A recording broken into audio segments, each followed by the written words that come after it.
why oral care? Most of the diseases that we encounter or get diagnosed with, mouth is often the gateway. How's been the journey in terms of numbers for Perfora? Now we are almost touching 70 odd crores. My co-founder Shar, we met on a train journey called Jagriti Yatra. It's a 15-day train journey across India. Founders asked me कि co-founder कैसे ढूंढने हैं. So now I think the recommended answer is go for a Jagriti Yatra. What is the secret to get on Shark Tank? I don't think so there's any secret. If you come from the thought process ki if I share my idea, somebody will steal it. Correct. I think you're thinking very myopic, right? You're not thinking big enough. How can a young founder raise money from some of the best investors in the country? What do these guys look at? Welcome to the ACLR8 Founder Academy podcast. Today, I'm super excited to be hosting a founder who's building one of India's fastest growing oral care consumer brands. Please welcome Jatan Bawa, founder Perfora. Thank you, Karan. Welcome to the podcast. Thank you so much. It's an honor to be here. It's an honor for us, to host you as well. And I think you guys are in the business of making India smile. So I think nothing made India smile more than the World Cup win. Yeah. What are your thoughts? I think it was long due. We are like as a team, as a country, we've been playing top level cricket. Showing exemplary performance across all departments, whether that's batting, bowling, fielding. I think we just missed the ODI World Cup, the 50 over World Cup by like a few misses here and there. Even the Test Championship. Championship couple of times, right? Because India reached finals. Correct. Both the times, what I can we recall. We were so starved as a nation, for this trophy, since 2011. Yeah, and no, it's one thing to be starved, and second thing to be deserving, right? Correct. We were more deserving, is what I feel, right? Yeah. I feel a lot of people can be starved a lot of things, right? Correct. So, for example, I've been watching cricket all my life, and I and also your mom feel was a cricketer as well. My mom was a cricketer as well, and I also feel like as a neutral guy, if I keep my Indianness aside, I also feel bad for South Africa because they've never won an ICC trophy, right?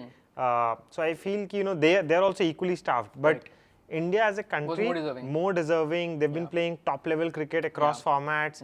So I'm very happy, and the kind of celebrations that we've been seeing all over, I think that just makes up for all the tough times that we had to see as a country. I think it's sometimes like we are from Delhi NCR, it sometimes makes you feel sad that you're not in Bombay and you could not attend those celebrations in person, because I think that footage from Marine Drive, from the Wankhede Stadium was insane. And Goosebumps. Ma tujhe salam in the stadium.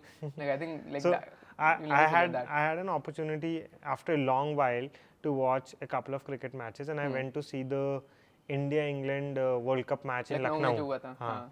And before that, I'd seen a couple of other international cricket matches when I was in school, right? So the experience back then was very different. I'd never seen a World Cup match, right? The atmosphere in the stadium, it's electric. The feel is different, and then I think in every World Cup match probably that happened. They would sort of close all the lights. People would switch on the torch, and you'd sing them, and you'd sing the Matu Islam. It was such a beautiful moment. And I could feel it, right? Like I could feel that India has to win. There's so much support. There's so much love. Correct. And I think that it's also very similar to how entrepreneurship is, right? Sometimes you work, you're deserving of it. You miss it by a few hits and misses, as you said, right? But I think if you're persistent, if you're perseverant, if you keep working on yourself, you'll eventually get that goal, you'll eventually get that trophy that you're deserving of. And I think that's and it's a complete team game, right? You could not pinpoint कि एक player ने हमें match जिताया.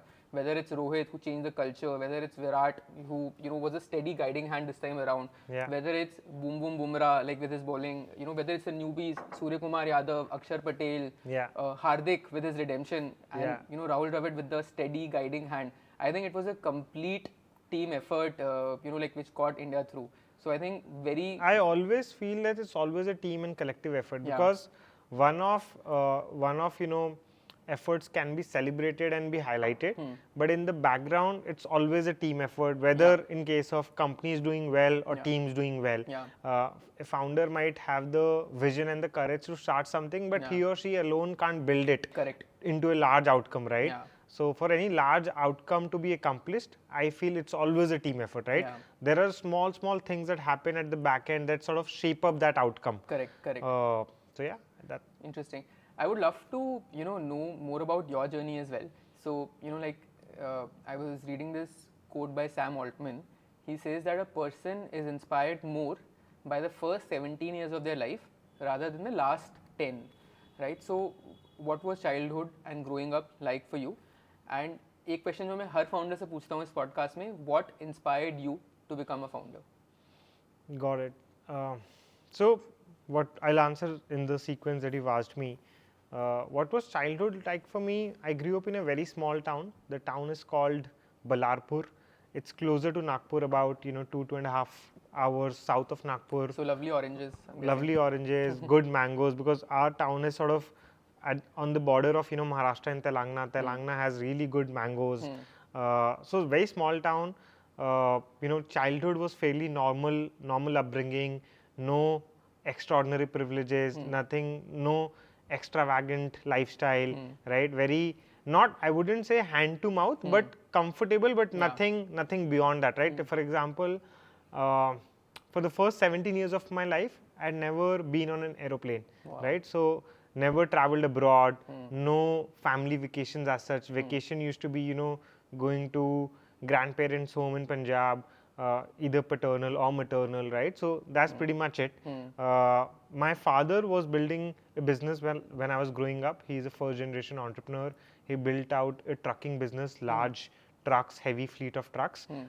Spent quite a bit of time, after my school hours at his office, learning from his mannerisms, and got really inspired by him, got really fascinated by his lifestyle. My father, I always feel, has been a very influential person, like not for me or within the family, but for the external world as well. For the if community he, as well. for the community as well, if he would be present in a room, his presence would be felt. Amazing. Right? So, got really inspired by him, got really fascinated by him. Used to play a lot of cricket. Was fairly good in academics. Used to get decent marks, I would say, or above average marks. But very early on, I had decided that I want to build a business. Back in the day, the goal or the dream that I had was that I want to inherit my father's business. And when I proposed that to him casually in one of the conversations, he sort of shouted at me that we are spending so much in your education. Same exact story. So he was like, we are spending so much on your education. We are sort of making you ready for the bigger world and the bigger life. And why do you want to do what I'm doing, right? Because the reality is, my father didn't complete his college. He's a college dropout. He had a fair bit of learnings and struggles while he was in his early 20s. He was away from his parents. So there's a bit of, story there. So he was like, you don't join me. This is not meant for you. You're meant for bigger things in life. In fact, maybe your parents would have been happier for you to do a job in a big company. Yeah, I think, and they wanted me to do that, and they wanted me to become an engineer. My father, for example, wanted me to become a bureaucrat. He wanted me to, be a civil services officer, etc. But I was like very fixated that I want to do business. That casual conversation with my parents, with my father, didn't go well. But my heart was in it. I knew that. So, like when I completed my 10th grade, I told my parents very clearly that I don't want to pursue science. I know it's not going to come into use, at least what I want my life to be. Foresight thi pehle se, that's smart. But the story that I spinned off back in the day, because I'd scored like good 92% in my 10th odd grade. The story that I spinned off that, I want to become a chartered accountant, right? So that your parents would have been very happy with. No, they were not happy with. They were like, why do you want to become a chartered accountant? I have an elder brother. He's an engineer. So they were like, you've done well, you should pursue engineering or you should pursue medicine. Why do you want to even look at chartered accountant? And then I explained to my dad, because he has a chartered accountant, right, that he's using services of, that, he's able to add certain value. But at that point in time, and this I'm talking about almost like 15 years ago, there were not many chartered accountants in our country, right? So I said, it's a flourishing field. The demand is going to grow up as India sort of grows in terms of its economy and GDP. So and they bought into that story. And I was also very stubborn. I was like, if I put my feet down on something, then I'll not listen to what they are saying. So I was like you put me in a engineering course, but I'm not going to do well. I'll be destined to fail there, right? Do you want me to fail in life? If that's not the case, then let me do what I want to do. And that happened, and eventually I didn't even pursue chartered accountancy, but and the life took me. I did BCom. I went to Delhi University, did my BCom honors, but that was childhood for me. What inspired me to start a company? I want to create impact, right? For me, impact is the North Star metric that I am chasing, and impact does not mean for me that I have to give back to the community or society, or have to help the underprivileged. I know it might sound very contrary to the popular opinion, but for me, impact is if I'm able to improve life in one way or the other, quality of life, their health in one aspect or some way or the other, I can positively impact their life. That's impact for me, right? And the quantum of impact is what I'm trying to chase, or I'm trying to maximize. I felt, and it's not that people are working for different companies or different startups, etc., that they're not generating impact. They're also helping that company or that founder create that impact. I just felt, at some point in that I want to drive more impact, right? And I want to drive impact with my ideas, with my thought process, rather than implementing someone's thought process, right? So I think that was the thought, and that really inspired me to think of starting a company. We'll talk more about that, but that's the. I think you talk about your dad. मैंने बहुत interesting blog post देखा था Perfora का, I think which you had written, in which you had said कि जो Perfora के toothbrush के colors हैं, those are inspired by how your dad dresses, like how he matches his shirt and turban. Right, so I think he's a very influential figure in terms of in your life, in terms of being the inspiration for you to start up, and being such an influential person in his community. No, I've always tried to copy his mannerisms, his dressing style, how he conducts himself. Correct. So he is an influential person in my life, and that was just how the two new colors of the toothbrush came about. So we try and sort of. And those colors like ऐसे होते भी नहीं है, like ruby red or something, like very very interesting very interesting colors. Yeah, no. So, but interesting, yeah. And I think when we were chatting, you mentioned one thing which I think I could relate to as well. You said you came from a very small city, and maybe you had not spoken in English a lot, right? Then you came to DU, and then you worked on your communication skills. So like if there is a young student today, right, like maybe like who's coming from a small town to then start study in DU. So like what did you do to kind of build your confidence and improve your communication skills? I think so there was no structured process or any course or curriculum that I subscribed to and started learning and started working on myself. My way of becoming confident and improving on my communication skills was very unstructured. For me, it was about meeting as many people I could meet, learn from them, and once I get comfortable in their company, I would start speaking more often, more candidly, start picking up how to speak, what to speak, the right way to speak, etc., etc. Delhi University gives you a platform that you can meet students from diverse backgrounds, right? Like I had friends, not trying to name drop, but from the best schools of India to people who had come from schools that only taught in regional languages, right? So very, very different perspectives, right? Correct. Because people come from Northeast, people come from down south, people come from up north, right? People are from Jammu and Kashmir. So it's your country out there in that short Delhi University campus. You were in North Campus or South Campus? I was in North Campus, right? And I very categorically chose North Campus because I knew I wanted to be in that circle, community, etc. So I think for me it was more about just being out there, meeting as many people, interacting with them, becoming comfortable. The first time I would meet a new person in a new company, I would probably not even utter a word, right? I would just absorb things, right? But then going back, I would first in my own close-knit circle, I would try and sort of become more confident, speak more confidently. And second time when I meet that person, same person over and over again, I'll become more confident and have more conversations, right? So it was just this process that made me a little more confident than who I was back in the day. Interesting. I'll come to your Perfora journey, Yeah. right? So, like it's one of the fastest growing consumer brands we had discussed, right? But why oral care, right? Like what was your thought process behind starting an oral care business? I think two, three reasons played out in our heads before we decided upon oral care. One was, like I mentioned, we wanted to create impact, right? We felt our oral health was broken, is broken to a large extent. The existing set of products was subpar, not good quality. There was no awareness around, what it takes to maintain good oral hygiene, good oral health, etc. So that entire narrative was missing. Yeah. People still consider to a large extent oral care as a boring, monotonous chore that they have to do every single day because they're habituated, right? They're not thinking before doing, right? They're just doing it, correct? So I think that was one narrative that played out. Is there an opportunity for us to improve oral health for Indians? Because India as a country ranks fairly low and low in terms of our global oral health index, right? About 84% of Indians suffer through one or the other form of oral health disease, whether it's a gum disease or cavities or bad breath or yellow teeth, etc., plaque, tartar. So that's a fairly large number, So right? that was one input that you guys definitely looked at. We looked at there's nothing happening in this category. People are investing in their personal care, people are investing in their hair care, people are investing in their skin care, beauty, people are investing in their physical health, people are investing in their nutrition, but oral health is being left behind.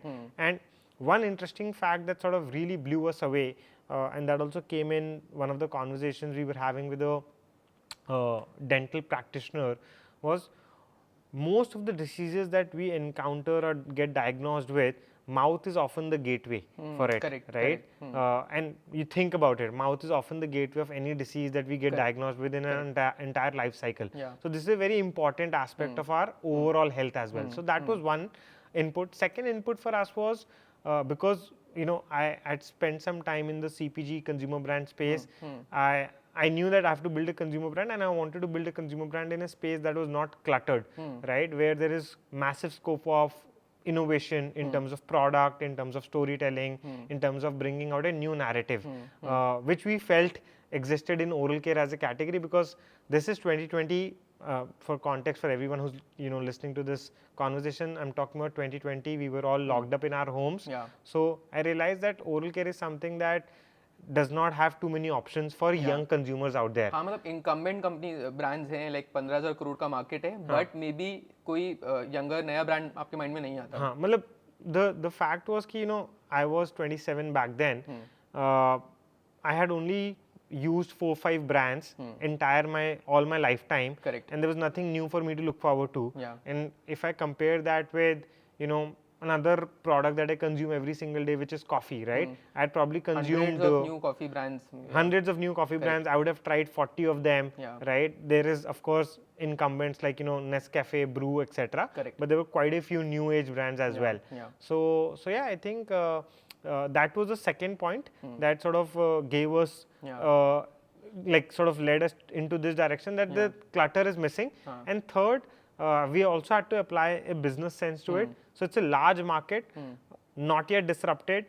It's an everyday use product, come what may, which is recession ho ya kuch bhi ho, right? You'll always use oral care products, right? It's not an indulgence, it's an essential, right? It's a want. It's a want, it's a need, right? So so we felt it's an everyday use product. People will continue to use oral care. Large market hai, undisrupted hai. Let's go and try and build something here. So I think these were the three large inputs that led us to start into oral care. Yeah, बहुत ही interesting framework है. I think we can borrow this, as young founders as well. High repeatability, large market with no newer, younger brands, and I think like overall, like not a great experience in terms of oral health. So massive opportunity in terms of building a new kind of brand. I think. And how much time did it take for you to kind of settle कि हमें oral care में कुछ करना है, like in all of this research?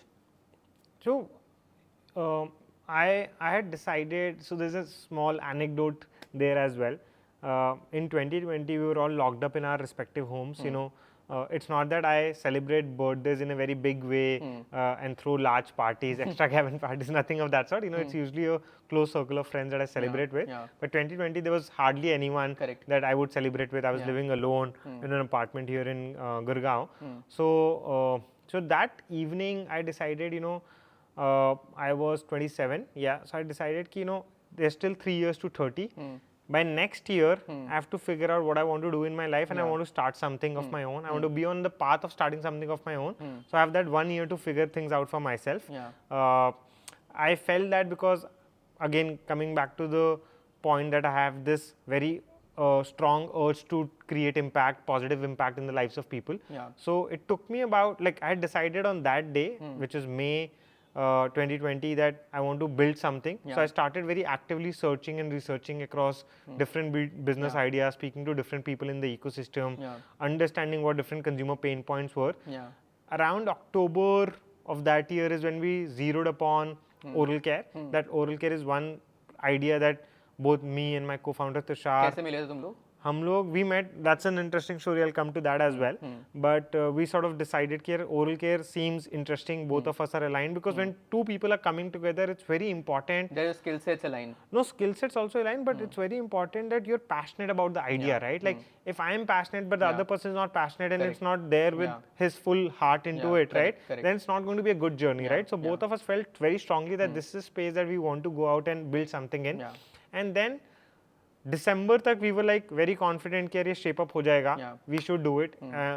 Back in the day, we didn't really realize, you know, the challenge that we're undertaking, because I think all founders, when they're starting up, they're very naive. And I think this naivety is important, yeah. Like when you become too intelligent, when you've done 2-3 startups, then you start overthinking. Sometimes you just need to jump into an idea and start. No, naivety is a bliss, right? So I think we were also very naive back in the day. We're relatively less naive now, but we're still naive. But yeah, I think that's how we started out. How did I meet my co-founder, Tushar? We met on a train journey. So we went to this train journey called Jagriti Yatra. It's a 15-day train journey across India, chartered train. You apply through a program, 500 students on board. Happens in late December to early January. Bharat Darshan hai. You get to see the grassroots in real India. Wow. And it's only for students. No, so I was not a student. I was working back then. So Shah was also working back then. But people, you know, starting from age group of 18, 19, up till about 27, 28, That's amazing. Can be a part of it. About 50 people on board are international professionals and students from different countries all over the world. You will meet people from the smallest of towns, people who are living in the remotest of villages, to the, you know, to someone who's from New York, right, or from London, right? So it's a very, very interesting setup. There's a lot of learning. There's a lot of eye-opening stuff that you get exposed to. And in that setting, I met Tushar. We sort of became acquainted with each other. Then and he was in Gurgaon, I was in Gurgaon. So we started spending a lot of time together after office.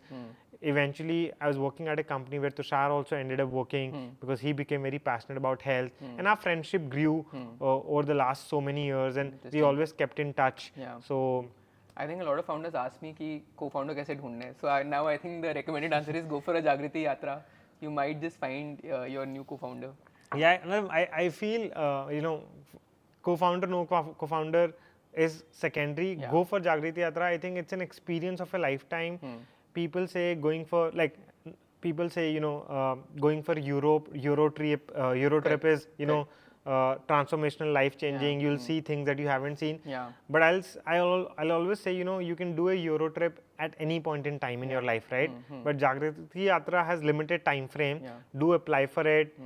It's a journey in itself. And यार तुम भारत के लिए brand बना रहे हो, तुम्हें भारत दिखता है, right? So like you understand your consumer well, you understand so many diverse points of view. So I think very interesting. Yeah, and you meet so many people who are doing phenomenal work, right? I remember there were sessions that we were exposed to and we were a part of during the Jagriti Yatra course or the journey, that I had tears in my eyes after listening to those people. Like some people are so much passionate about their work that you start becoming passionate about that, you know, I want to work with this guy, I want to contribute to India, I want to take India forward, right? So it's an India first story. Yeah, for sure. Interesting. I think, you know, coming back, you know, to your Perfora journey, I think तो तुम लोगों ने एक category identify कर लिया like after lot of your research and all कि हमें oral care में कुछ बनाना है, but like I think you also mention कि तुमने कुछ सर्वेज वगैरह करे. So how does one validate their thesis कि चलो हमें पता लग गया कि एक लार्ज मार्केट है जो भी डिस्टर्ब नहीं हुई है, इंडिया का ओरल हेल्थ ख़राब है, डेली यूज़ की इस प्रोडक्ट है, but like did you do then and you mentioned that you spoke to some dentists as well, so कैसे validate किया in terms of surveys and all, like अगर कोई young founder है किसी space में आज कुछ बना रहे हैं, so how they go about validating their idea?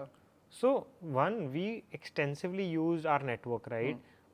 We created multiple Google forms, circulated in our network, got their details, understood whether they would be open for a 10-15 minute conversation or not. We got about, I think these are users, like these could be potential users of the product. These could be potential users, and when you're reaching out in your extended network, it's usually, that also usually implies that you're reaching out to your set of TG, right? The people who are in your age group, your lifestyle, जो initial consumers होंगे. So we got a good response from people. We spoke to a lot of those people who wanted to have a 10-minute conversation.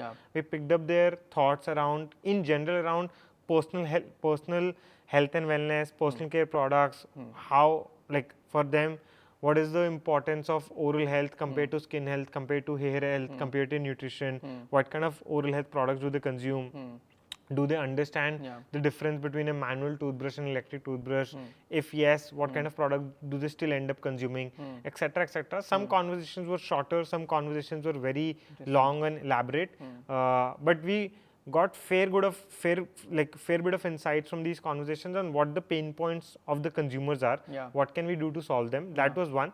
Second, one thing that we did, which I also would recommend very strongly to everyone who wants to start up, speak to other founders in the ecosystem, just understand like what do they think of their idea, the one idea that you are proposing or you want to build. So don't be shy of sharing your idea. Not at all, right? Like if you come from the thought process ki if I share my idea, somebody will steal it. Correct. I think you're thinking very myopic, right? You're not thinking big enough, right? Plus ऐसा कोई idea है ही नहीं जो शायद अभी तक नहीं हुआ. Like very rarely you are coming up with a concept which doesn't exist, right? Like essentially a lot of it is disrupting incumbent in existing companies. Yeah, no, that is true as well. And second, I feel even if there is an idea that is yet to be executed, it will be executed at some point in time, right? So it's not ki if you've thought of it, somebody else is not thinking of it, right? So don't shy away from sharing the idea, but take feedback on the idea, take feedback on the market.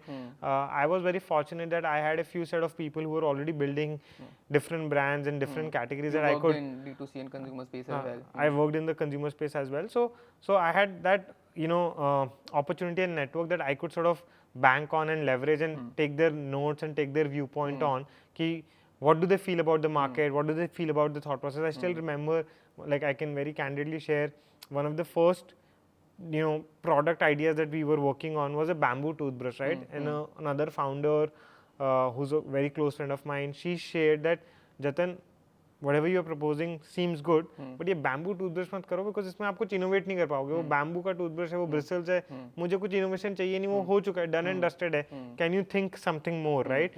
And we were thinking first, initial draft of the brand was कि building a sustainable version of oral care, right? Interesting. Then, and that idea and that feedback I still very vividly remember made us think, okay, maybe we need to go back to the drawing board and think through the brand proposition and the product proposition once again before we start really executing it, right? So we spoke to a lot of people, right? It could also be that we had a lot of time, we were not rushing through the process, and which is something that I also recommend everyone. This initial phase of research, thinking through the idea, thinking through the brand proposition, etc. Take your time. Don't take too much time. Like don't spend 3 years doing this. But 5-6 months. 5-6 months to 1 year is a good time frame to just get some feedback, holistic feedback, start getting some insights and learnings on your idea, some feedback on the idea, and then you can start implementing what you feel is relevant and not relevant. Interesting. And like I speak to a lot of health and wellness founders as well. So like whose channel could be also selling their products through doctors, right? So and getting validation from doctors. So did you guys do some surveys in terms of with dentists as well? Like is there a product that there's a need for? What we spoke to dentists with respect to was more on the lines, what does a consumer need to improve their oral health, right? Like we didn't really speak to them with the lens ki if I introduce a product, will you be able to sell through your network or through your clinic? तो है भी नहीं वैसे भी. So मतलब the idea or the conversation was never centered around ki will you be able to sell through your clinic or your network, right? The idea was ki what does a consumer need? What is not there in the market? What can we do better, right? What can we introduce that will really help in improving their respective oral health, so that they don't have to go through the pain or all the dental procedures that you have to if you don't maintain good oral health, right? So our conversations were more around those lines, and they were like, there are dentists who are very candidly willing to share the pain points that when patients walk into their clinic are willing to share care. People are not brushing properly.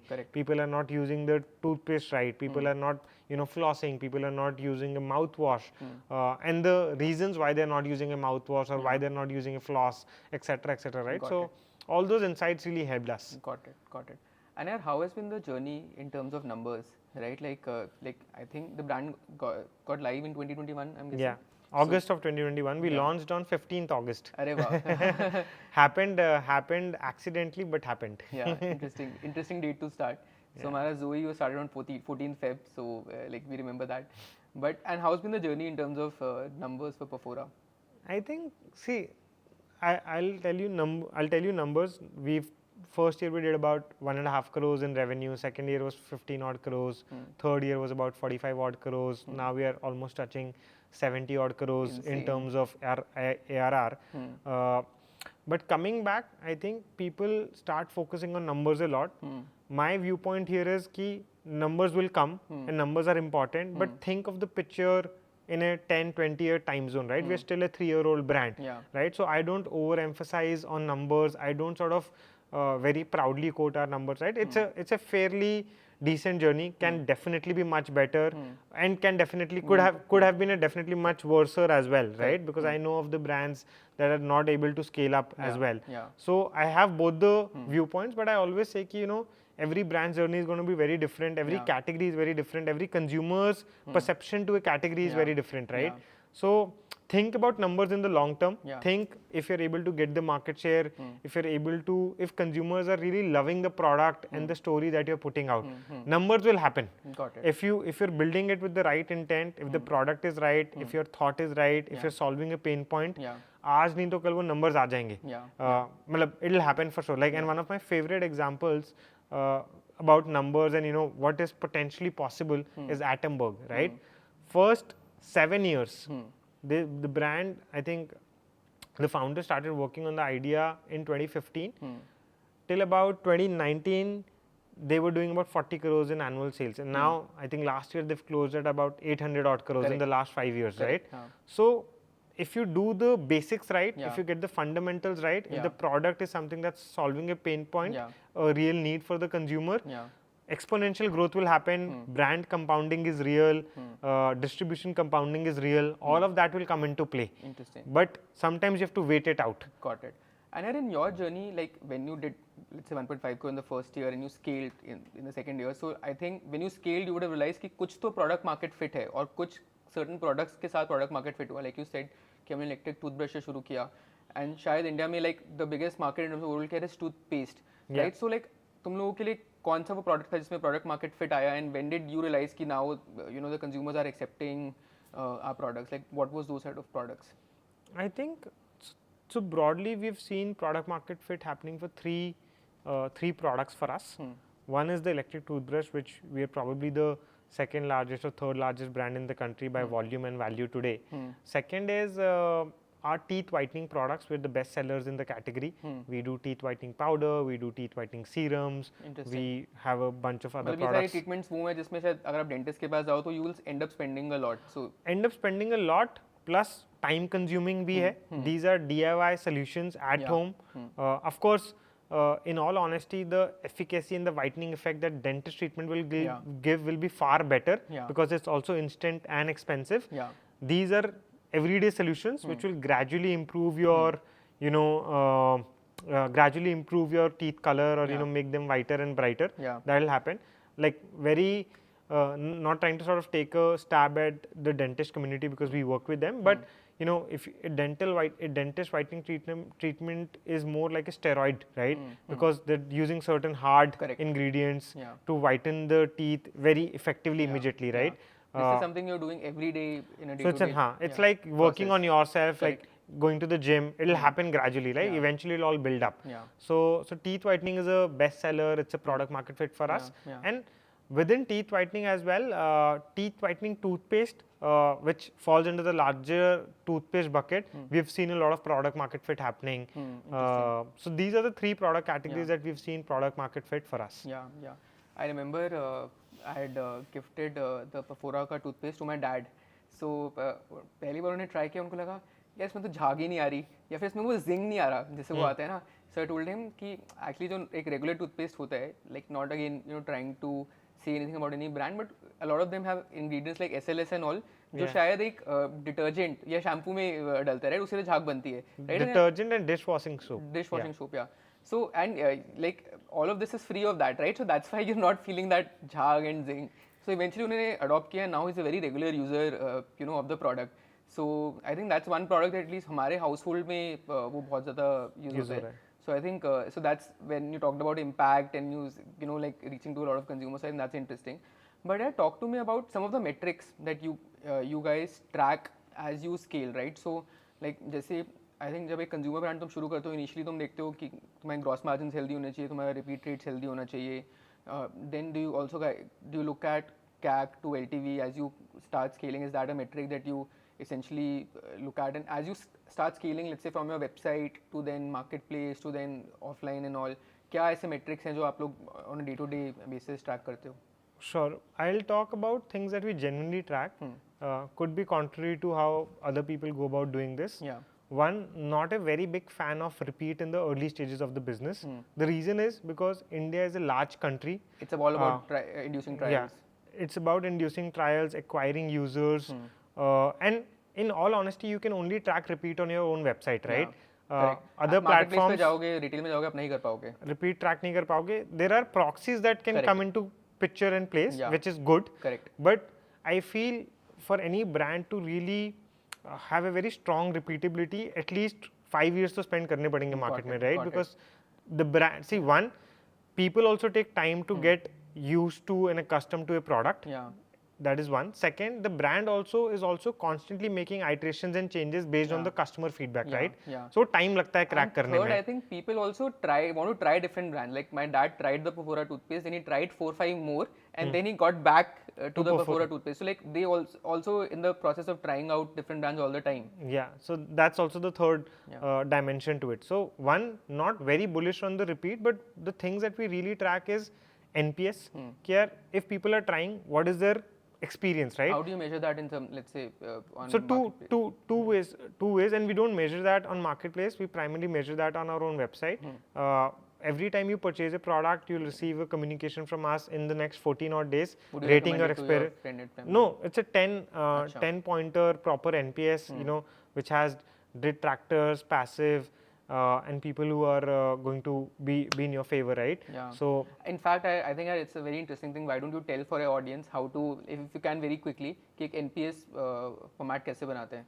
So it's a scale 1 to 10, where first to 6 are detractors. Detractors मतलब? People who don't like the product, right? People that you would sort of people who are not willing, who have not loved the product, not loved the overall experience, right? Because they're not rating you highly. 7. So वो questions मतलब उस format में होंगे, like negative format में? नहीं, so question होगा, how would you rate your experience with Perfora, right? It's a 1 question NPS, right?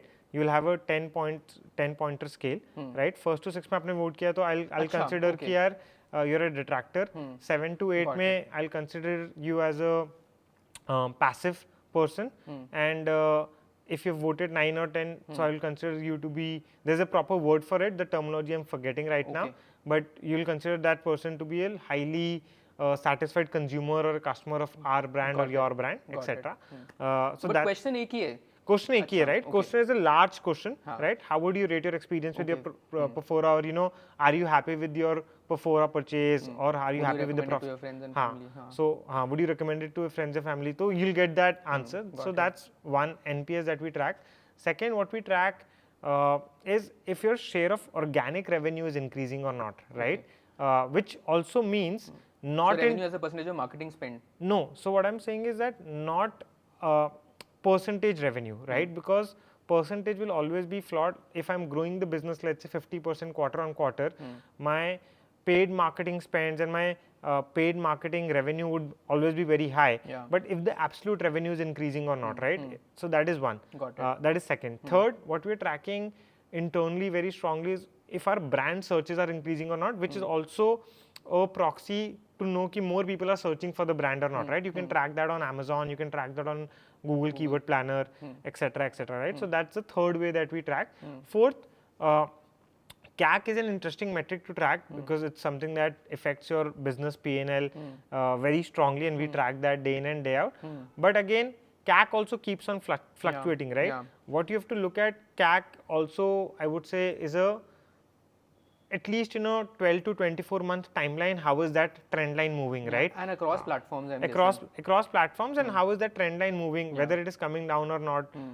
Because some platforms CAC might not come down beyond a certain threshold, but overall at a business level you'll see a different picture altogether, right? And some platforms I think थोड़े non-compounding होते हैं, where like if you spend more on meta ads, eventually your CAC will increase, right? But like platforms like Amazon, our marketplaces are compounding. Like the more you will spend on it, the more you will grow, the more your CAC will come down, right? So I think like you have to kind of look at it from a 12 to 24 month point of view and across different platforms that you're spending. So I think CAC is something that we track because, like I said, it affects your P&L very strongly. Apart from that, no other large metric that we try and track, because we are trying to cover something that affects our P&L. We're trying to cover something that affects our brand perception, which is NPS. We're trying to cover how strong a brand are we building, if our organic sessions or if our organic revenue is increasing, if our brand searches are increasing, right? So these are largely the metrics that we track. Got it. LTV to CAC, again, I feel it's an interesting metric to track, but again, we're very difficult if you're looking at multi-platform, and also I think you have to let the customer mature, right? Because we're still a 3-year-old company. Correct. I think too early for us. Toothpaste for 20-30 years. So So I think too early for us to track that. Got it. But for investors, we do track every metric that we have to track. I think Manu ने podcast में बोला भी था कि like we hate this LTV to CAC metric. And Manu of course has been a very strong guide and mentor for us, very early investor. I think the first investor in our business. So, and he keeps on pressing CM2 should improve, right? Which is also a good way to look at the business, that your performance marketing spends should either remain constant with increasing scale, right? तो अगर लोग 1 रुपया खर्च करा, तो अगर आज उसका 10 रेवेन्यू है, तो कल उससे 11 रेवेन्यू या 12 रेवेन्यू आ रहे हैं in that same marketing spend, और if you're increasing, your revenue is increasing more as a percentage of मतलब proportion, मतलब वो linear नहीं होना चाहिए, right? मतलब अगर मैंने 1 से 3 किया तो मेरा revenue 1 से 6 होना चाहिए. Got it. Interesting. And your channel split क्या होगा? Like what was it in the early days and how? Early days it was usually, see, when any brand starts, they usually start with 1 or 2 platforms, right? So for us as well, D2C. It was our own website. I think 75-25. We started with our own website, then started with Amazon. Were only available on these 2 platforms for the first, I would say, 6 odd months. Then we onboarded on Nykaa. Then we started Flipkart and a bunch of other new platforms, etc. But today, if I were to talk about channel split, it's about 45% our own website, another 35% coming from e-commerce marketplaces, right? Which is Amazon, Nykaa, Flipkart for us. 33% coming from marketplaces, another 15% coming from quick commerce for us, which is Blinkit, Zepto, Swiggy, Instamarts of the world. So you're across all platforms. We're available across platforms, and then the balance coming from offline. Offline is a very small play for us. We're also learning the offline game, figuring things out, in the trade, what to do, how to do, whom to do it with, what is the right strategy, because there are going to be learnings before we start accelerating that part of the business. Got it. So yeah, I think that's largely the split. Got it. And yeah, how does a founder scale on quick commerce? Because that's becoming like a huge revenue driver for a lot of young consumer Something brands. that I'm also trying to figure out. 15% तुम्हारा revenue abhi is on quick commerce. Yeah. But like some things that have worked for you initially, how does even one get listed? Abhi to I think a lot of founders have facing a challenge there as well. So the context is we got listed with most of the quick com players in early 2023, late 2022, right? So almost like 18 odd 20 months ago. At what scale would that? What scale we were doing about a crore or so in revenue, right? Back then. Per year? No, per monthly. month. Per Okay. monthly. So 12 right? crore ke revenue scale pe. Got it. But the context there is that before we got listed in late 22, early 2023, mostly like late 22, we'd been chasing all these guys cumulatively on average per channel for 9 months. Wow. Right? So the 9 months was the gestation period for us to get into each of these channels. And we have to figure out, and it was not a smooth ride, guys. Like we had to do a lot of, you know, in one way or the other, you could call growth hacking or, you know, navigating our way through these choppy waters, reaching out to different people in different companies, using different connects. And this was again a time when quick commerce was not as big or as important as it is today, right? So we for some reason we had that early foresight that this will become relevant. Correct. So let's start pushing it. Correct. We got into these platforms, and we are very fortunate and lucky to be one of the early brands in our categories to be in this on the platform. And yeah, what does it take today? I think today what it will take is a very strong brand pull or innovation in a category and something that consumers are looking for, right? Because quick commerce is also to a large extent it's a real estate business, right? Because you have limited space in dark store. अगर वो Perfora को डाल रहे हैं, so एक brand को हटा रहे हैं, right? So इसलिए like that brand has to have a very very strong pull. यहाँ कुछ SKUs हटा रहे हैं किसी ब्रांड के, right? ब्रांड शायद हटाए ना हटाएं, बट कुछ SKUs हटा रहे हैं किसी ब्रांड के, so यहाँ तो वो सर्च होनी चाहिए, यहाँ वो latent demand होनी चाहिए कैटेगरी में. Otherwise, it is very difficult to sort of get into quick commerce. I think you're very well said. You know, like when I spoke to a lot of product managers in these companies, so one of the things that they track is non-fulfillment of a particular search. So if consumers are searching your brand on a platform, but वो नहीं मिल रहा, that's a proxy for them that these guys track it. Second, I think they want to kind of give a newer experience, newer brands to their consumers, which users are also searching for, right? So अगर उस category में incumbents हैं और innovation नहीं हुई है and then new platforms want to kind of give a newer product, so that's where like your product innovation, category innovation, I think also happens. And I think a good proxy for this, all of this is like when you were doing a 12 crore business, right? So तुमने marketplace पे already काफी scaled up कर दिया होगा, तो तुम्हारे reviews, ratings, rankings, search volumes already बढ़ गया होगा.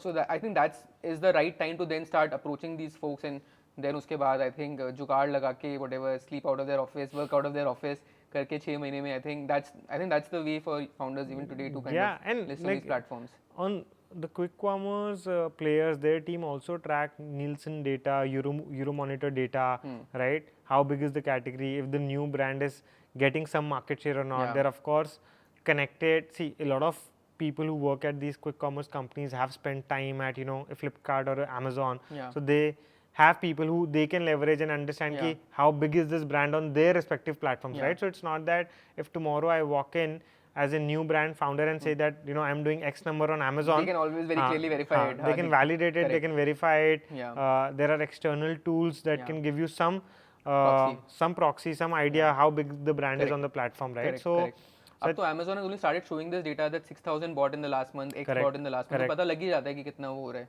Review velocity भी पता लग जाता है. बिल्कुल. And like brand analytics है, like on the Amazon dashboard backend, Seller Central, you have a tool called brand analytics where you can go and search ki what is the brand search volume, right? The lower the brand search volume, that means the more it is searched, right? So probably the most searched on Amazon would be an iPhone, right? Hypothetically speaking, which will rank number 1, correct? So if you're ranking somewhere in top 5,000, that means out of the lakhs of products and lakhs of brands and sellers listed on the platform, you're one in the top. So ये data point भी आप provide कर सकते हो उनकी partnership teams को. Correct. So I think say it's because they want to they are trying to sort of like quick commerce as a platform, they are trying to avoid false negatives, right? They don't want to have the risk of onboarding a product that will not sell fast, because the process of, you know, sending it back to the brand or to the seller is a painful process. Yeah, so now I would love to talk about your fundraising journey as well. Right, like this is a tough one. तुम लोगों ने Sauce से raise किया. I think you raised around from RPSG as well, right? And these are some of the best consumer funds in the country, right? So थोड़ा सा please share some hacks, some secret sauce कि how can a young founder raise money from some of the best investors in the country? What do these guys look at? Got it. So one, fundraising in general is a very tough journey, not easy. At least not easy for a first time founder, or what I can say, honestly, it's been tough for us. It's not been an easy journey for us. We've been very fortunate that we, you know, Sauce.vc, RPSG Capital Ventures, and a bunch of other, you know, consumer focused family offices and you know, entrepreneurs, investors have put money in us, have backed us across different stages of our company. What do they look for? I think everyone's looking for 2-3 things, and it's easier said than done to crack it, right? Because I'm going to only share what I feel worked for us in our favor. One, it was a large market, not yet disrupted, which is what also got us into this space in the very first place. Second, our understanding of the category, our understanding of the consumer that we are solving for. Third, both Tushar and I fundamentally think very frugally, fundamentally think profit first. Not that we are profit making, but eventual goal is at some point in time to build a large profitable business. To build a large profitable business. So that thought process resonates because you have to churn a profit at some point in time to deliver the returns, right? So that was, I think, third. Fourth, I think our thought process around innovation, our thought process around how we want to build a brand in this large category, which is very boring, very low involvement. How do you want to sort of make the category exciting? What kind of work we are doing, right? Like Sauce came in when we were pre-revenue, right? Pre-revenue ही आते हैं, right? And in fact, ये भी एक debate रहता है founders में कि हम pre-revenue raise करें, खाली product बना के, या फिर हम actually थोड़ा traction दिखाएं, like थोड़ा revenue करें, उसके बाद raise करें. So like, how did you guys manage to raise pre-revenue? So for some founders, they're also in a bit of dilemma whether they want to raise, not raise, what is the right time to raise, right? But we were very clear on day zero that we will raise money and we'll raise money early on because the eventual goal for us is to build a large business. Correct. And you were comparing yourself to the incumbents, which are like 2,000 crore, 5,000 crore large revenue companies. And we knew that we don't want to take 60 years to get there, right? We want to get there in 20 years. So with that kind of timeline in mind, with that kind of scale in mind, we knew that we would need external money. If we can get that money early on, it'll just be better because we'll start operating and thinking in a certain way. We'll start growing in a certain way. How did that happen? The story there is that I reached out to Manu, who runs Sauce.vc, over a cold email, you know, wrote to him on a Sunday or I think it was a long weekend, I very clearly remember, back in 2021. So I wrote to him saying, you know, hey, I'm this, I'm building this. I didn't even attach a deck. And he was very quick to respond in like next 5-7 minutes. He responded back saying, okay, hey, let's speak on a certain day in the coming week. And then he replied again saying, requesting that, you know, if you have a pre-read or a deck that I can read before the call, that'll be helpful. It'll be just more productive. We said we do have it. We sent it out. Then he asked a couple of questions to which were not, that information was not part of our deck. So we said, is this something that you're asking for? If yes, we'll share it with you. To which he replied in a way saying, hey, if you don't have it, it's fine. You're anyways in the process of starting up. This is a long weekend, chill. There are not going to be any more long weekends for you. So, but we were also like very stubborn kids, right? We said, ki nahi, ye chahiye tab to denge hi. So I remember working on those couple of slides late into the night, emailing it to him probably, you know, 2:30 a.m. And then he also replied at 2:30 a.m. in the next 5 minutes saying, ki, thanks, look forward to speaking on the said day. Within the first conversation, I think Manu just resonated with the thought process and the category that we're building, right? He just felt, you know, he had seen that play out across other categories, whether that's luggage, whether that's clean food, whether that's skincare, right? Whether that's, you know, different categories, right? So he'd seen that play out, and he was like, "Yeah, matlab, consumers are evolving, consumers are preferring better for you products, people are willing to spend more. Oral care mein bhi hoga. It's about who will do it, and when will that turn or change come in the thought process. But it's going to happen. It's inevitable to a large extent. Do I want to back these guys? And everyone who sort of raises money at a pre-revenue stage, I also feel, apart from the idea, apart from the category, apart from the thought process, what also matters is the referral, right? Because people will do a background check, right? And they also did they also did a background check on me, on Tushar. Our previous bosses and mentors had good things to say, and they said, "Yeah, if these guys are building it, you should blindly put money." They've been like, I remember reading good this guys. post by Shashank Mehta. I think Whole Truth co-founder. He said that like, I don't do a lot of angel investing, but when Manu says to invest in a company, I just put in a check, and he told me so for Perfora. For Perfora as well. So, so that was one. They spoke to Shalab. Shalab used to run Akiva, now runs Nook. I'm an investor. So you're an investor. Okay, interesting. So Shalab and Manu are connected because both of them went to IIM Ahmedabad, small ecosystem. My previous boss and now a very good friend and mentor again, Bala, he had already committed to put in money. Like he had said, कितना raise करे थे तुम लोग? हम तब तो बात कर रहे थे कि हमें, like, if someone is even willing to put any money or not. We ended up raising about 2 crores pre-revenue. Sauce led the round. Sauce led the round. Bala, Shashank, Sameer, who runs Boat, they came in as angel investors. Huddle, another company that Sanil and Ishan run, they're also early investors, so they put in money as well. So this was a small round, very limited number of people. And generally, if you're comfortable sharing, right, like, ऐसे जब तुम एक pre-revenue company में fundraise करते हो, like, how much equity is a founder looking to kind of, you don't need to give me the exact number, but what is like a range in the industry? I think the range in the industry is anywhere between 10 to 20%. Okay. We had a ballpark that we want to dilute again in the same range. We'd be comfortable diluting anywhere between 12 to 18% is the kind of broad number that we had in mind. Got it.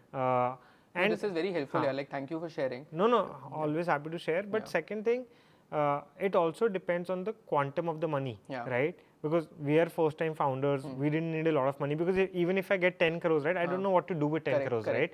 I'm going to be very, very frugal in hiring people, in spending that money, right? So that 2 crore check, I feel, what Sauce does at a very early stage is also right, because they don't flush you with money. They only give you as much money as they know is required to establish some kind of product market fit, right? So I think that's the right framework.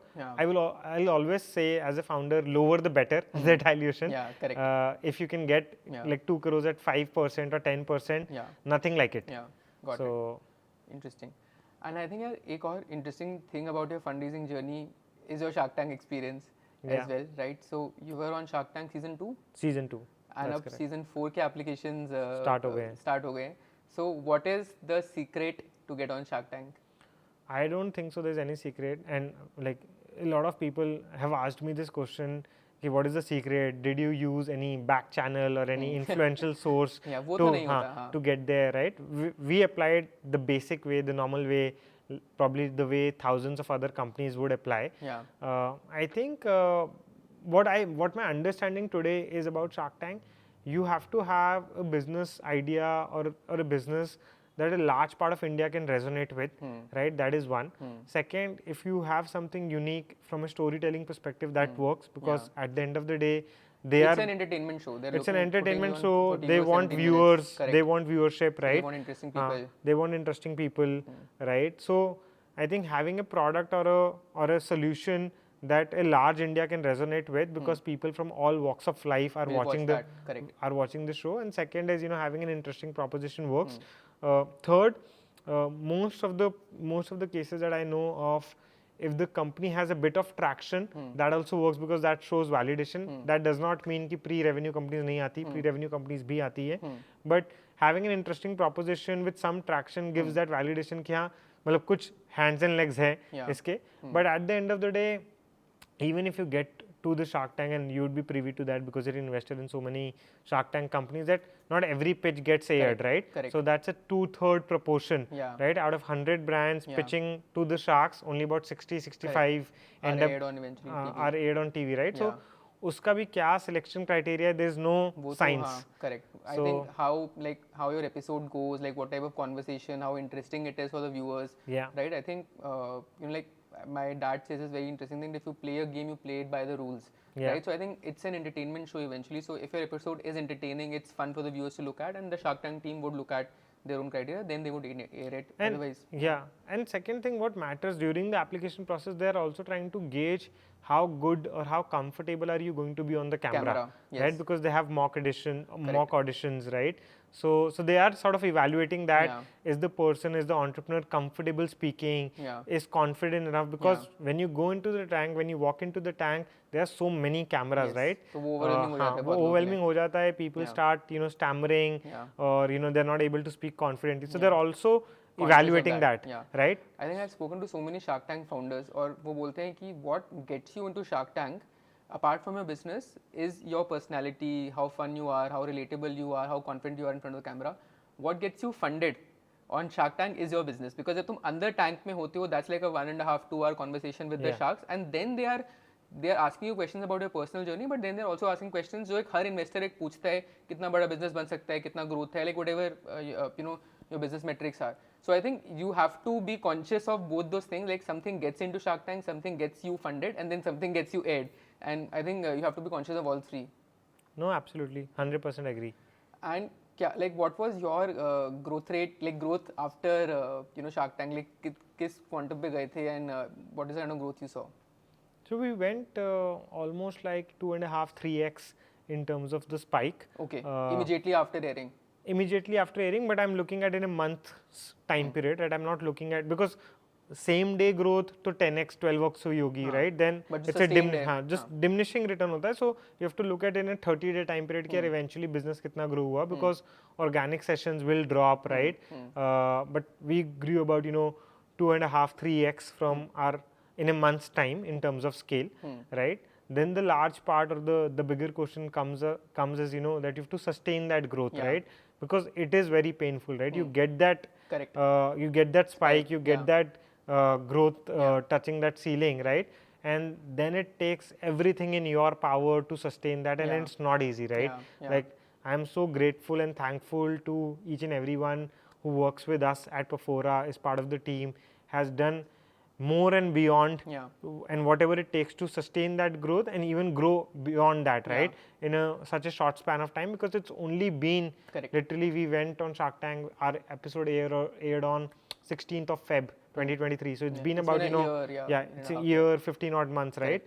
Even in that time zone, they've managed to grow the business almost 2x after the spike. My God. Right? So yeah, I think that it takes next level of execution, planning, thick skin to put in those hours and take that pressure, because like after Shark Tank aired, Shark Tank was a good high for us, right? But like probably a lot of people don't know or they don't remember, but probably 30 days into our Shark Tank episode airing, we got viral for not so good reasons, right?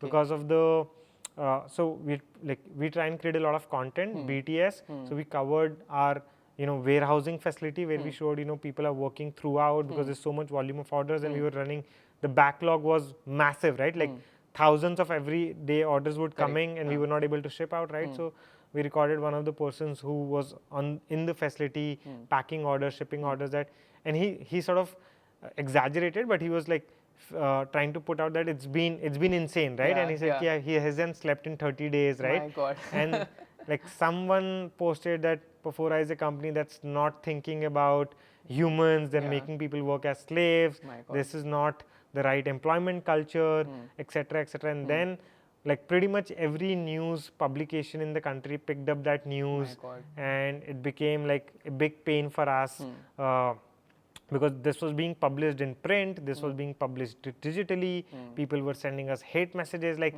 you see that high and then you see this low, right? So very different kind of emotions as a founder I went through.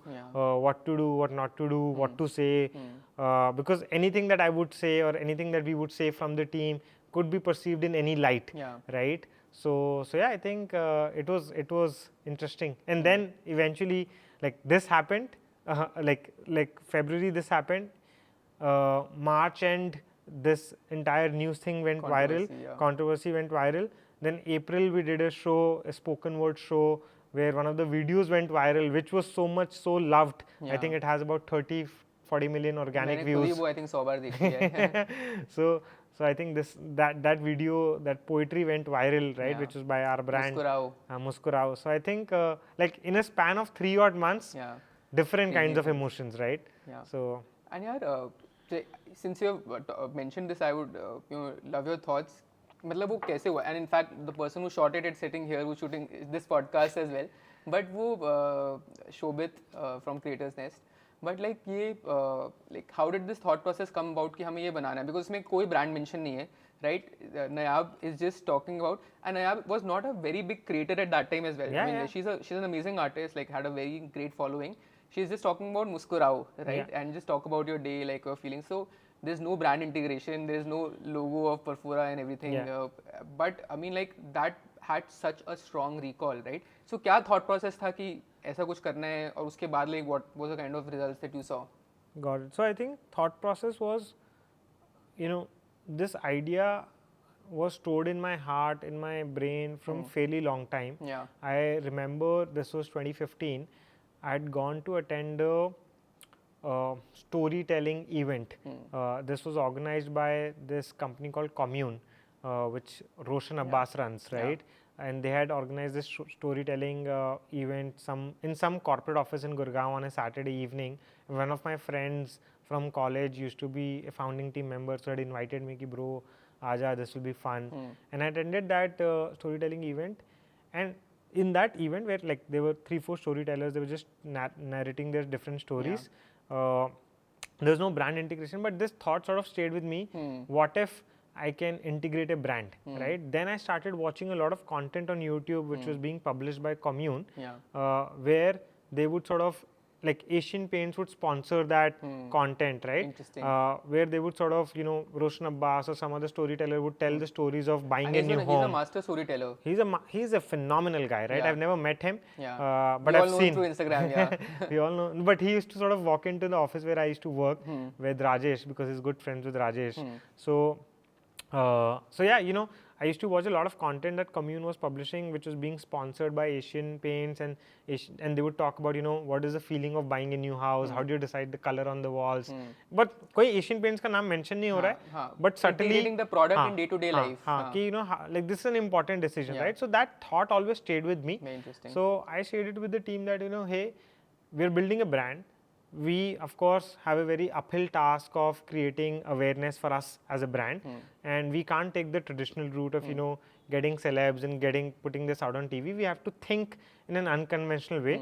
What can be the unconventional way? One of the ways that I proposed was like doing a storytelling event, right? Where we invite people, like ticketed event, invite about 150-200 odd people, and they have an evening with different types of stories. The brief that we gave to the creators or the storytellers who were part of the event, including Nayab, that one of the pieces has to be something around smile, or something around your experience with teeth, or in general something, right? Don't say Perfora anywhere. Just talk about that story, right? Because you have something to say around your teeth, your oral health, your smile, something, right? So there were about 5 storytellers. And Nayab, like we all know, did a fantastic job with that piece, and that blew up. But that's how it came to life. Interesting, and it requires a very fresh thought process and a strong marketeer to kind of disrupt the existing rules and say कि मैं अपने brand को integrate ही नहीं करूँगा. Like I think very few marketeers would go out and say कि मुझे अपना brand के बारे में नहीं बोलना है, बस you just talk about smile and like the end result which a consumer sees. I was reading this quote by Gary Vaynerchuk, who runs Vayner Media there in India as well, and he's saying all the traditional playbooks of marketing are being disrupted by new age, marketeers who are really thinking out of the box. And kudos to you, like 30-35 million plays organically, is insane. And I think a lot of storytelling, a lot of correlation with the brand, came from this. No, I agree, and I think people still talk about that. Yeah. That that video in many ways in different conversations that I've been unknowingly being a part of, where they might not know that I am one of the guys who runs Perfora, right? Yeah. But and that video, of course, I've seen so much being circulated on WhatsApp, which you can't track in terms of but views. But वो forwarded many times. लेकिन वो views track नहीं होते, वो saves and shares track नहीं हो रहे, right? वो तो फिर उसका 10x होगा. So I think the impact that video had is insane, very massive. Yeah, amazing. I think your last question on the Shark Tank journey, which I wanted to ask you, is like your existing investors, Vineeta, Namita, Peyush, as well. How helpful are sharks post? Because a lot of founders have this question: ki help karte hain? Can we meet them? Do you call them on a regular basis? Like, do you have regular meetings or catch-ups with them? Like, how helpful are these investors? So in our experience, whenever we've reached out to Namita or Vineeta, they've been very, very responsive. Peyush didn't end up investing in the brand because of some reasons, but Vineeta and Namita did. So they've been very, very responsive, very, very helpful. But the reality with us is that since we also have other institutional investors on our cap table that we engage with, and they're very large shareholders, relatively much larger shareholders in the company, we engage with them more often because they have more skin in the game, they have more upside, and they also do this professionally day in and day out, right? Correct. Whereas Vineeta and Namita, they're angels and they also have their own business to run, right? So we don't really have regular catch-ups with them, but like I'll tell you, if I'm in Bombay and Sugar's office is with Zepto's office in Bombay, right? So if I'm in Zepto's office doing some work, meeting my category guy there, I would sort of message Vineeta, and if she's in town and if she's in the office, she will take the time to meet me at least for 10 minutes if I want to, right? That's been the case with Namita as well. If I'm in Pune and she's in town, because she travels a lot, right? She's constantly traveling. She'll take the time to meet me for a coffee, for a quick catch up. And there have been multiple cases or instances where I had to speak with Namita or Vineeta and I've just picked up the phone and called them. Highly likely they've not answered, but they've also called back in the next 3-4 hours whenever they've seen the missed call and they've had the time to respond back. Amazing. So they've been very, very helpful. They've been very, very understanding. They've been very, very supportive. We've not seeked much of their help. But whenever you have. But whenever we have, they've been super helpful. Interesting. And I think last thing that I want to talk about is, like building a community and network, which I think you have also, alluded to. Entrepreneurship can be a very lonely journey, right? It can be very hard. Like, you have a very good co-founder, but I mean, it has its ups and downs. एक महीने के बाद you saw a huge scale up, then you had this controversy, then another 3 months के बाद you saw like this content going viral, the business has grown so much. So, like you always need those set of people who support you and back you, right? Like जैसे, so मैंने जब ACLR8 शुरू किया था, the reason for me to start was कि I've done this thrice as a founder, but can I build a community of founders who trust each other, who know each other and who can support each other through knowledge, empathy, network. So ऐसा कोई founder, is there any one founder you would want to call out who has like really helped you in your journey unconditionally? I think it'll be unfair for me to call out one person because I am someone who ends up speaking to a lot of people. Not a lot of people in terms of quantum, but like they're good 5, 7, 10 odd people that I constantly speak with, engage with, and they have helped me out at multiple stages of our journey, right? So yeah, I feel, if you want me to take names, happy to take names of these guys, but I'm saying it'll just be very unfair for me to just call that one person out because I feel different people have added different types of value across different types of highs and lows that I've experienced as a founder. I also want to say that, and one thing that has stuck with me before I was starting up, because this was told by a very good friend of mine, that don't optimize for experience, right? Because a lot of people think entrepreneurship is an experience, right? This person ended up telling me, Jatan, one thing that you have to very clearly remember, we're all, living a life, right? And at the end of the day, you'd want to be successful. So maximize the probability of your success. If your probability of success comes, if you're in a job, do that for the longest time and you'll succeed and you'll make a good career out of it. You'll make a good name out of yourself, right? But if you feel that success is going to come out of building something, starting something, try and do that, right? But optimize for success. And if for example, Perfora wasn't working out, and if we were not seeing the kind of growth and the kind of consumer love and the kind of validation that we've experienced so far, we would have not, I would have probably moved on to something else, not like 3 years into journey, 4 years into journey. I would have taken that hard call that this is not working out, right? I have to do something else that brings more impact, that brings me more validation, that brings me more success in the future, right? So yeah, I think it's a tough journey. A lot of people think that it's, you know, a lot of glamour because as a founder you're sort of, you know, glorified. Doing podcasts, glorified, you're a speaker here and there, right? But there's a lot of hard work that goes behind, and even if that does not happen with you, you have to live with the fact that you're doing it for the greater good, for the much longer term, right? Because in the short term, nothing will happen, right? Like I have a habit of reading a lot of autobiographical, you know, books, and the reason I read it because which is the best one you've read? There are multiple again, but Shoe Dog is one that I recommend. Like it's a Phil Knight, you know, I recommend Nike story because, and the reason I like that story, apart considering so many other books and entrepreneurial stories that I've read and the books that I've read, is because Nike story, Phil Knight describes more of a struggle. He does not really cover the Nike success part, right? He's pre-Nike, like how did he start up and all of those He initial talks days. about in different years, and each year he talks about the struggles and the pain and the challenges that he went through. And the book really ends when the Nike starts to do well, when it's listed, right? The story after, of course, it's published and talked about a lot more. But the journey from, you know, 30 years that it took to get to where Nike is, or when it started doing really well, was the real journey, which everyone, including me, wants to short circuit, you know, wants कि वो कम से कम हो. But if अगर वो कम से कम नहीं भी हो, what one has to understand that it's okay, it'll happen if you're doing the right thing. Interesting. I think we could not have ended the podcast on a better note. Thank you so much, Jatan, for I think being so candid, being so honest, being so upfront. मैंने बहुत कम founders दिखे हैं जो पूरा अपना business plan, अपने metrics, अपने numbers, you know, अपना पूरा एक्सपीरियंस इतनी ओपनली शेयर करते हैं. I think you are one of those founders. So I can see that my investors are going to tell me that अपना MIS ही दिखा देता. सब कुछ तो बता दिया तूने. So I'll sort of tackle that conversation with them in a different way. But like I think there's no point sort of not being transparent because I have like I told during my story and my personal background and professional background that I come from a fairly normal background, no Ivy League education, guy with small town guy with big city dreams, right? And I'm trying to sort of live that journey and trying to figure out a way for myself. I feel if I can share candidly, it might help someone, right? So that was the honest perspective there. Amazing. No, yeah, thank you so much. And you know, I think wishing you the best in your Perfora journey.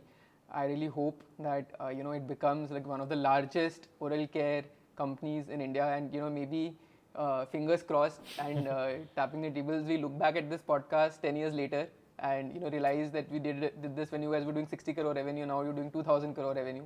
So wishing you, but again, it's not about the numbers, it's about the impact. So wishing you all the best. You know, may you improve the oral health of millions of Indians, and may Perfora become like one of the largest consumer brands in the country. Thank you so much, Karan. Lots to learn from you. You are a 2x, 3x founder. You've built so many companies. You've learned from your experiences. The idea is that we should keep learning in the journey, during the journey, and hopefully, like that's the larger goal, that you know, we are able to create that impact. We're able to reach so many people. We're able to improve their oral health. Hopefully that will happen. And let's see that happens or not. But thank you so much for having me, and it was a pleasure speaking with you. Amazing. Thank you.